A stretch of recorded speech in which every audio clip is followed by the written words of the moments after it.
We're live at 7 with today's top stories. A statewide search underway for 2 children missing in Holmes County. What we know so far, straight ahead. And a Jackson man behind bars after authorities say his business was part of a Ponzi scheme. The details coming up.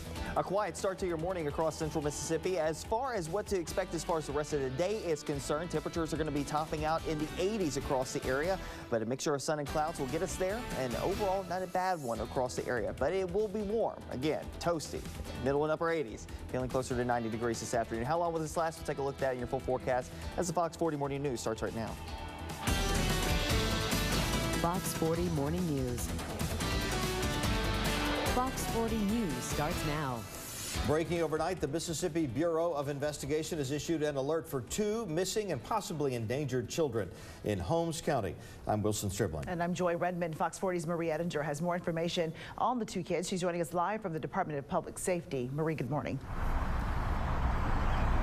Good morning, Joy. Good morning, Wilson. The children were last seen in Lexington in the 2700 block of Love Road. Right now, authorities are looking for 6-year-old Deshaun Ellen and 7-year-old Katerrence LaShawn Williams. They believe the children were taken from their school yesterday. The boys were both wearing light blue polo shirts and khaki pants when they went missing.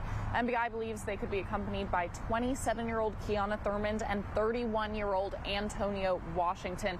Those 2 adults would likely be driving a black Buick Rendezvous, and authorities have reason to believe they might be traveling to the Greenville area. Again, that's 6-year-old Deshaun Elton and 7-year-old Katerrence LaShawn Williams. Please take a look at your screen right now to see if you might recognize one or both of those 2 boys. Again, last seen wearing khaki pants and light blue polo shirts. If you have any information on those 2 children or the adults suspected of taking them, please call the Holmes County Sheriff's Department or the Mississippi Bureau of Investigation. We have both of those phone numbers on our website, msnewsnow.com. Live at the Department of Public Safety, Marie Ettinger, Fox 40 News. All right, Marie, new overnight, Jackson police are investigating an armed robbery. It happened at the Dollar General in the 4500 block of Northside Drive. Officers responded shortly before 9 last night. They say 2 armed men went inside and demanded money. Witnesses say they were wearing dark hoodies and had their faces covered. They got away with cash and ran into a nearby wooded area. There were no reports of any injuries. If you have any information, call Crime Stoppers, 601-355-TIPS. Fire crews battled a fire to save an antebellum home on Cherry Street in Vicksburg. We're told Warren County fire officials were called to the old 2-story home shortly after 7:30 last night. No one was hurt during the fire, but one firefighter suffered exhaustion. The family was not at home at the time. The cause of the fire under investigation. The FBI says the first 4 months of 2018 have been the deadliest in Jackson since the agency began keeping records in 1976. There have been 3 homicides in the last 48 hours, bringing Jackson's total to 34. According to the FBI, the only other year that comes close is 1995, when 31 people were killed during the same time period. Bel Air neighborhood resident Emery Gordon lives just 2 blocks away from where rapper Lil Lonnie was shot to death. He believes multiple factors contribute to the rising death toll, including not having enough resources for emergency responders. It's understandable now because the Jackson Police Department is not fully staffed, and there are a lot of people feel just that they don't have any opportunities, no jobs here. Most of the big businesses are moving out. Jackson's interim police chief plans on addressing these deadly numbers over the next few days. Bond denied for the man charged in Monday's deadly shooting on Cameron Street. 18-year-old Taquarius Jones is accused of killing 20-year-old Justin Harper and is pleading not guilty. A JPD officer testified that Jones started a fight with Harper, who is believed to be his cousin.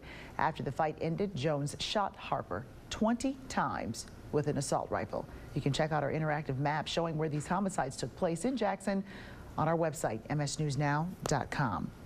Meanwhile, 42-year-old Louis Conway West is also pleads not guilty during his initial court appearance. Police telling the judge West shot a woman he believed his ex-girlfriend was sleeping with on Heather Lane. The bullet hit the woman in the side. She's expected to recover. West's bond set at $100,000. Officers find more contraband at Parchman. Corrections officials confiscated cell phones, chargers, spice, tobacco, marijuana, crystal meth, shanks, knives, green dot numbers, and tennis shoes. Parchman remains on lockdown. Corrections Commissioner Felicia Hall says staff will be escorting officers to their job assignments now, and private vehicles will not be allowed near housing units. Developing now, a Jackson businessman faces charges in what the U.S. Attorney's Office says may be one of the biggest Ponzi schemes in state history. Fox 40's Ashley Garner joining us live at the federal courthouse with the latest developments. Ashley, good morning. Good morning, Joy and Wilson. Arthur Lamar Adams is on house arrest this morning following his court appearance yesterday here in the federal courthouse in downtown Jackson. According to his attorney, he is likely to plead guilty. The 58-year-old is charged with 2 counts of wire fraud and 1 count of bank fraud. Prosecutors say that Adams used his company, Madison Timber Properties, to scheme over $100 million from more than 250 investors in 14 states over 7 years. Court documents say Adams asked investors to loan him money, guaranteeing to repay them at a higher interest rate. He told investors he was buying timber cheaply and reselling it at a higher price. However, he didn't have timber rights or contracts with the lumber mills and was using that money to pay debts owed to other investors and for his own personal use. If convicted, Adams faces up to 70 years in prison and up to $1.5 million in fines. Live in Jackson, Ashley Garner, Fox 40 News. All right, Ashley, thank you. Fox 40 is fielding more complaints from drivers about construction on I-55 beating up their cars. Last week, crews started a repaving project that runs from the Natchez Trace all the way down to I-20. You probably know exactly what I'm talking about. Drivers say the loose gravel left after they mill the road, well, that's cracking their windshields. Some glass companies in the metro say they've seen an increase in business since the work started. At Midstate Glass, business has gone up 50% just in the last week. Some of the company employees are also having to be customers themselves. You don't want to go down the interstates anymore because eventually you're going to get a rock chip. And, you know, windshields are expensive. And people are trying to save them. And, you know, we pay taxes on these roads and they're just, you know, they're just not taking care of the debris. Glass experts say if a rock hits your windshield, don't wait to repair it. The longer you delay getting it fixed, that increases the chances of it spreading and impairing your field of vision. Live First Alert traffic now. We turn to EJ Rivers in Skycopter. Good morning, EJ.